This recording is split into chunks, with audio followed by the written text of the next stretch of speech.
বন্ধুরা আজকে মা নাই, তাই আমি আর ঠাকুমা আজকে রান্না করব। আর আপনারা দেখছেন যে আজকে আমরা এখানে রান্না করছি, কারণ হচ্ছে আমাদের বাড়িতে কাজ চলছে, অনেক আওয়াজ, সাইডে মাইকও বাজছে, যার জন্য আমরা আজ এখানে রান্না করব। আর আজকে আমাদের রেসিপি হচ্ছে মাটন কারি। তো আপনারা দেখুন রান্নাটা কীভাবে করি। মাটন কারি তো অনেক রকমভাবে রান্না করা যায়, তো আজকে আমি যেভাবে রান্না করব মানে এইভাবে খেতে সবচেয়ে বেশি ভালো লাগে। তো আপনারা পুরো ভিডিওটা দেখুন, আশা করি ভালো লাগে।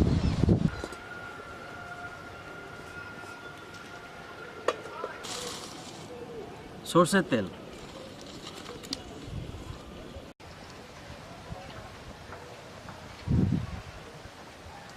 তেলটা 70% মতো গরম হয়েছে। এবার দিয়ে দেবো একটা তেজপাতা, 1 চামচ জিরে, 3টে এলাচ, 4টে লং আর ছোটো ছোটো 3 টুকরো দারচিনি।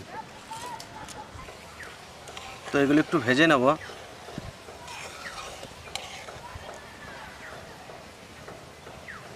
বন্ধুরা 1 কেজি মাংসের জন্য আমরা এখানে মোটামুটি 500 মতো পেঁয়াজ নিয়েছি। এই মাংসটাতে পেঁয়াজটা অনেকটা বেশি দেবো।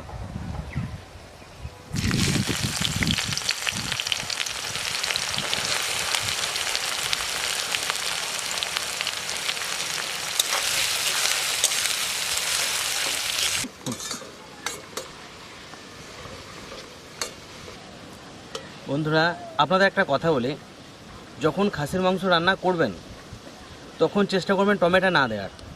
টমেটো দিলে পরে কী হয়, মানে খাসির সঙ্গে যায় না, টমেটোটা খাসির সঙ্গে যায় না। তো আপনারা চেষ্টা করবেন টমেটোটা অ্যাভয়েড করার। আমরা অনেক ভিডিওতে দিয়েছি টমেটো, কিন্তু টমেটো না দিলে বেশি ভালো লাগে। আর পোলট্রি মুরগির সাথে টমেটো অবশ্যই দেবেন, খেতে খুব ভালো লাগে পোলট্রি মুরগির সাথে টমেটোটা।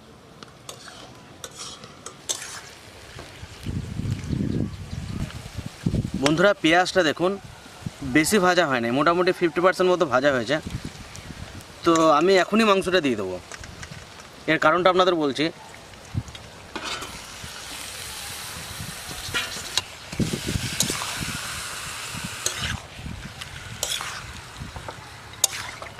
এই যে দেখছেন যে মাংসতে একটা চর্বি আছে, তো এই যে পেঁয়াজটা দিলাম, এই পেঁয়াজটা চর্বির সঙ্গে একটু ভাজা হবে, এতে একটা আলাদা ফ্লেভার আসবে।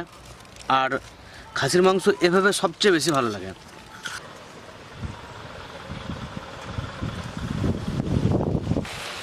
পেঁয়াজের সাথে মাংসটা 5 মিনিট ভাজার পর দিয়ে দেবো আদা বাটা আর রসুন বাটা, আর দিয়ে দেবো কাঁচা লঙ্কা।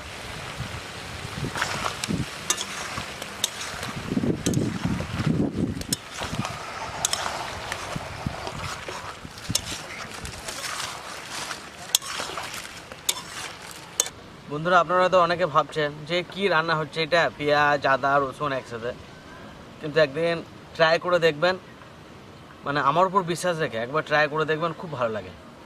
আর এই যে কাঁচা পেঁয়াজ কাঁচা আদা রসুন এভাবে বিহারিরা বেশি রান্না করে, পুরোপুরি এরকম নয়, মানে অনেকটা এভাবেই রান্না করে।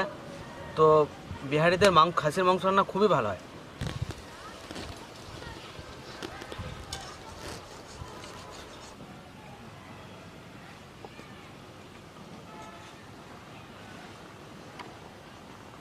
আদা রসুন দিয়ে 5 মিনিট কষানোর পর দিয়ে দেবো 2 চামচ শুকনো লঙ্কার গুঁড়ি, 2 চামচ জিরে গুঁড়ি, 2 চামচ ধনে গুঁড়ি আর 1.5 চামচ মতন হলুদ।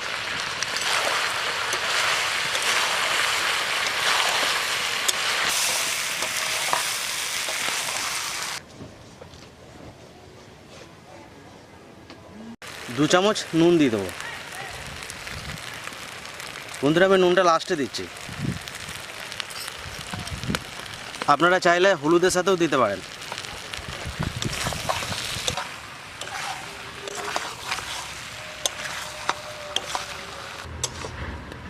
বন্ধুরা আমরা তো মাটির উনুনে রান্না করি, তো আজকে উনুনে রান্না করছি। কি বলবো, এত বাজে উনুন। আজ তো কড়াইয়ে লাগছে না, আজ লাগছে পুরো আমার গায়ে চোখে পায়ে।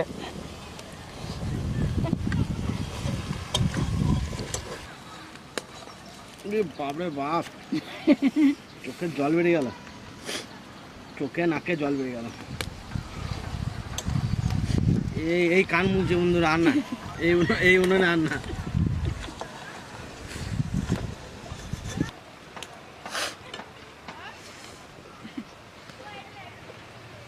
আর তারপরে বন্ধুরা প্রচুর হাওয়া দিচ্ছে, চারিদিক থেকে প্রচুর হাওয়া, যার জন্য আরও বেশি ইয়ে হচ্ছে। আর বন্ধুরা দেখুন ঠাকুমা আজকে আমার এই অবস্থাতে বিশাল কিন্তু মজা নিচ্ছে। তো আপনারাই বলুন যেগুলো কি ঠিক কিনা। দেখুন বন্ধুরা কালারটা দেখুন, মাংস কষানো হয়ে গিয়েছে আমাদের, শুধু কালারটা দেখুন, দেখে আপনারাই বুঝতে পারবেন যে এটা খেতে কেমন হতে পারে। তো এবার জল দিয়ে দেবো, আর কষাবো না।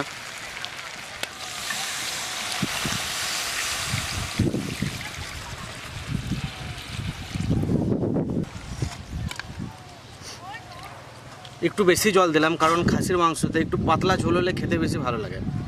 বেশ পাতলা ঝোল আর একটু টান টান ঝাল, ডালটা নুন আর গরম ভাত সাথে যদি থাকে তাহলে তো কোনো কথাই হবে না।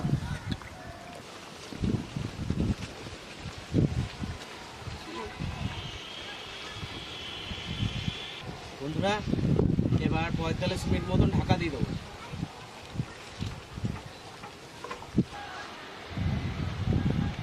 বন্ধুরা 45 মিনিট হয়ে গিয়েছে, এবার ঢাকনাটা খুলে দেবো। এখানে 100 গ্রাম মতো টক দই আছে, ফাটিয়ে রেখেছি, এটা এখন দিয়ে দেবো।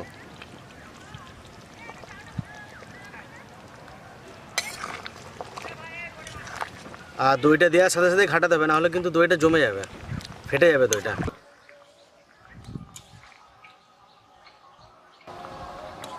বন্ধুরা দইটা দেওয়ার পর 5-7 মিনিট কষানো হয়ে গিয়েছে।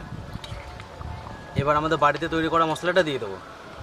এটা একটা দারুণ মশলা, আপনারা চাইলে এর বদলে গরম মশলাও দিতে পারেন, তবে এটা দিলে অনেক টেস্টটা অনেক বেশি হবে। আমাদের মাংস রেডি, এবার নামিয়ে দেবো।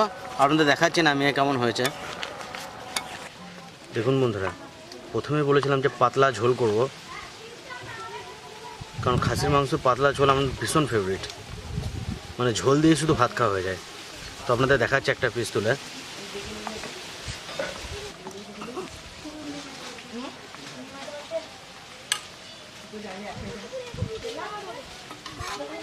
দেখুন বন্ধুরা আমাদের টেস্ট করে দেখাচ্ছি একটা।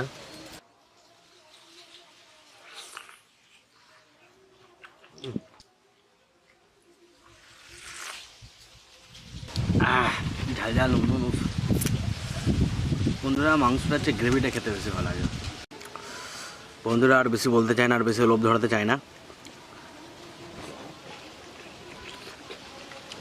আপনারাই বলবেন কেমন হয়েছে।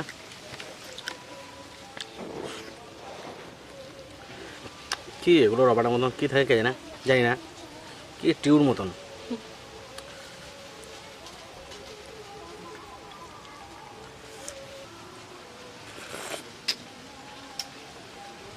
দারুণ লাগে বন্ধু, দারুণ। এভাবে বানিয়ে খাবেন, খেয়ে জানাবেন কেমন হয়ে যায়। আজকে আর ভাত খাওয়া দেখাচ্ছি না, এখানে ভিডিওটা শেষ করছি, দেখা হবে নেক্সট ভিডিওতে।